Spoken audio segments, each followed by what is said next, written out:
बांदा में समाजवादी पार्टी की जिला कार्यकारिणी बैठक के दौरान सांसद कृष्णा देवी पटेल और बबेरू से सपा विधायक विशंभर सिंह यादव के बीच तीखी नोकझोंक हो गई।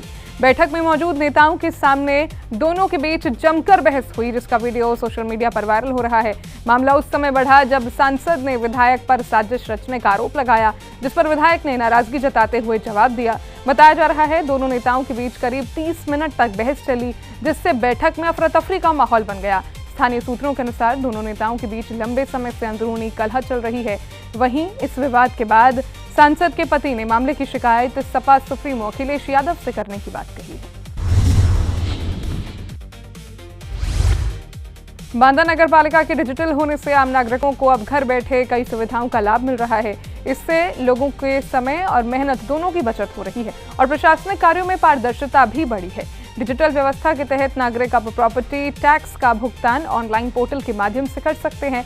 इसके साथ ही जन्म और मृत्यु प्रमाण पत्र के लिए आवेदन और रिकॉर्ड प्रबंधन की प्रक्रिया भी ऑनलाइन उपलब्ध कराई गई है। इस पहल से लोगों को दफ्तरों के चक्कर लगाने से राहत मिली है और सेवाओं में पारदर्शिता एवं सुगमता बढ़ी है, जिससे आम जनजीवन में सकारात्मक बदलाव देखने को मिल रहा है।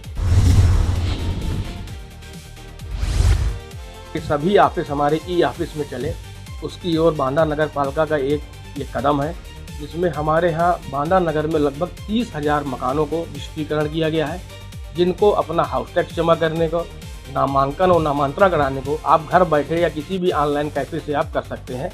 आपको नगर पालिका के चक्कर लगाने का नहीं पड़ेगा। आप घर बैठे अपना नगर पालिका बांदा द्वारा जो ऐप है, आप उसमें अपना हाउस नंबर डालेंगे, जिससे आपका एक बारकोड जनरेट होगा, जिससे आप अपना हाउस टैक्स जमा कर सकते हैं। रसीद भी आप घर बैठे प्राप्त कर सकते हैं। सरकार की तरफ से ये जो सुविधा शुरू करी गई है डिजिटल ऑनलाइन सेवाओं की, ये बहुत ही अच्छी है।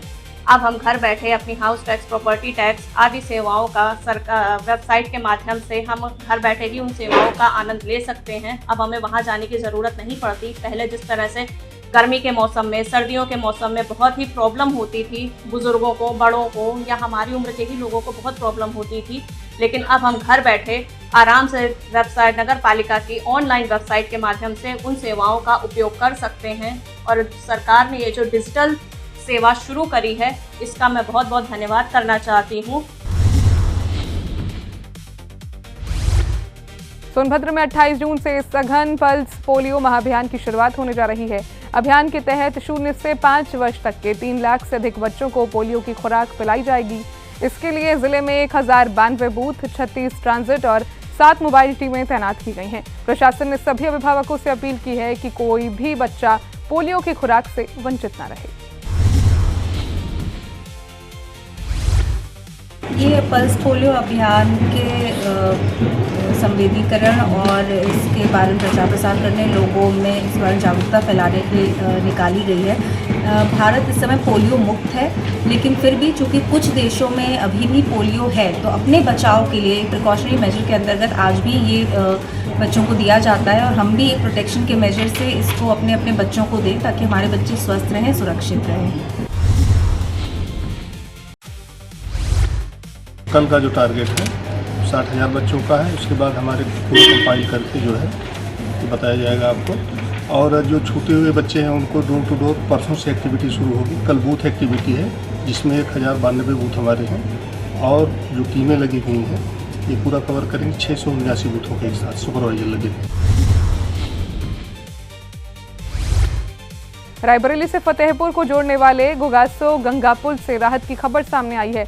लगभग 1 साल से बंद पड़े इस पुल का शनिवार को जिलाधिकारी सरनीत कौर ब्रोका और पुलिस अधीक्षक रवि कुमार ने निरीक्षण किया, जिसके बाद इसे हल्के वाहनों के लिए खोल दिया गया है। प्रशासन के अनुसार 1970 के दशक में बने इस पुल के पिलर्स सहित स्ट्रेंथनिंग का कार्य पूरा कर लिया गया है। साथ ही यहाँ लाइटिंग व्यवस्था भी जल्द कराई जाएगी। प्रशासन ने बताया कि 10 से 15 जुलाई के बीच इसे भारी वाहनों के लिए भी खोलने की तैयारी है, जिससे लोगों को बड़ी राहत मिलेगी। यहाँ पे जो पुल है ये 1970 के दशक का जो निर्मित पुल है, वो काफ़ी दिनों से बंद था, जिसमें रिपेयर वर्क चल रहा था। अब अभी वो लाइट व्हीकल्स के लिए खोला गया है और जल्द ही उसको 10 से 15 जुलाई के बीच में हैवी व्हीकल्स के लिए भी खोल दिया जाएगा। तो उसी का काम देखने के लिए आए। मैम ये 1,94,94,00,000 का पुल बना था, हाँ। आज 30 करोड़ के लगभग लागत बताई जा रही है रिपेयरिंग। क्या लाइट की व्यवस्था हो जाएगी पुल?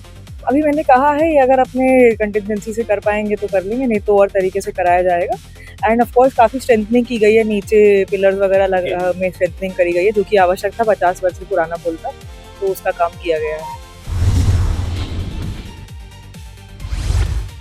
बुलंदशहर के सलेमपुर थाना क्षेत्र के पारौली गांव के पूर्व प्रधान सुनील कुमार उर्फ सन्नी राघव का शव 4 दिन बाद शिकारपुर थाना क्षेत्र के फरीदपुर गांव के जंगलों के पास काली नदी में मिला। शव मिलने के बाद इलाके में हड़कंप मच गया। बताया जा रहा है कि पूर्व प्रधान 4 दिन पहले लापता हो गए थे, जिसके बाद सलेमपुर पुलिस ने लगातार काली नदी में रेस्क्यू ऑपरेशन चलाया था। सूचना पर सलेमपुर और शिकारपुर पुलिस के साथ फॉरेंसिक टीम भी मौके पर पहुंची और जांच शुरू कर दी गई।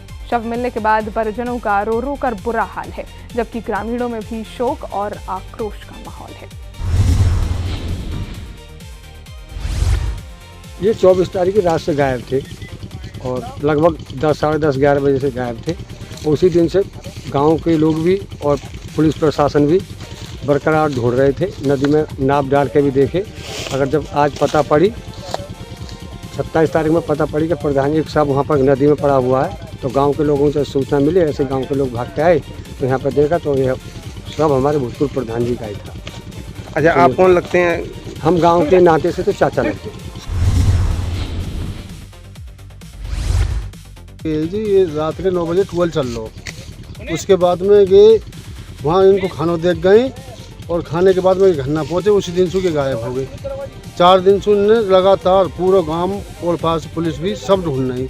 आज गए यहाँ कौन सा गांव है, फरीदपुर के कुंड में मिली। अच्छा, बताया जा रहा है कि गांव के पहले पूर्व प्रधान भी रह चुके हैं। ये रहे 10 साल रहे। अच्छा, क्या नाम था इनका? इनका सुनील कुमार राघव।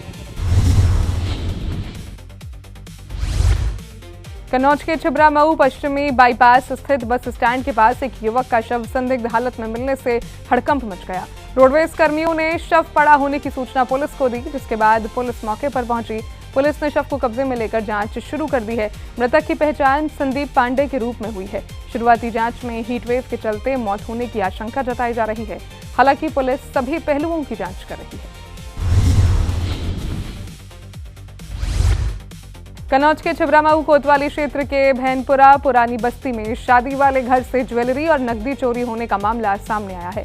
घटना से परिवार में हड़कंप मच गया। दोपहर में सोकर उठी महिला ने जब अपना बैग खोला तो उसमें रखे जेवर गायब मिले। बताया जा रहा है कि करीब 2.5 लाख रुपए के जेवर और 4,000 रुपए नकद चोरी हुए हैं। परिवार ने घर के ही युवक पर चोरी का शक जताया है। सूचना पर पहुंची पुलिस ने मामले की जांच शुरू कर दी है। रायबरेली जिला अस्पताल के इमरजेंसी वार्ड में भर्ती मरीजों को कथित तौर पर एक्सपायरी डेट की ग्लूकोज चढ़ाए जाने का मामला सामने आया है। मरीजों और तीमारदारों का आरोप है कि इससे कुछ मरीजों की तबीयत बिगड़ गई और शिकायत के बावजूद समय पर कार्रवाई नहीं हुई। मामले की जानकारी मिलने के बाद अस्पताल प्रशासन ने संज्ञान लिया है। फिलहाल आरोपों की जांच की जा रही है। जांच पूरी होने के बाद ही यह स्पष्ट होगा कि ग्लूकोज वास्तव में एक्सपायरी था या नहीं। यदि किसी स्तर पर लापरवाही पाई जाती है तो संबंधित लोगों के खिलाफ कार्रवाई की जाएगी। दिक्कत है, एक्सपायर वाली दवा लग रही है, एक्सपायर ग्लूकोज चढ़ रहा है, होश नहीं आ रही, होश नहीं आ रही जब से ग्लूकोज चढ़ रहा। हाँ, एक्सपायर हैं। हाँ, इंजेक्शन भी एक्सपायर वाले लग रहे हैं। भैया रात में ये हमारे चाचा जी हैं, इनको रात को जो है आधे अंग में पैरालिसिस हो गया था, तो हम फुर्सतगंज लेके गए। वहाँ से इनको जिला अस्पताल के लिए रेफ़र कर दिया गया। हम यहाँ पे लेके आए। जब यहाँ पे लेके आए तो डॉक्टर साहब ने इनको एडमिट कर लिया इमरजेंसी वार्ड में। उसके बाद सिटी स्कैन के लिए भेजा। हम बाहर से सिटी स्कैन करवा के आए। उसके बाद फिर यहाँ पे इनका इलाज चालू हुआ।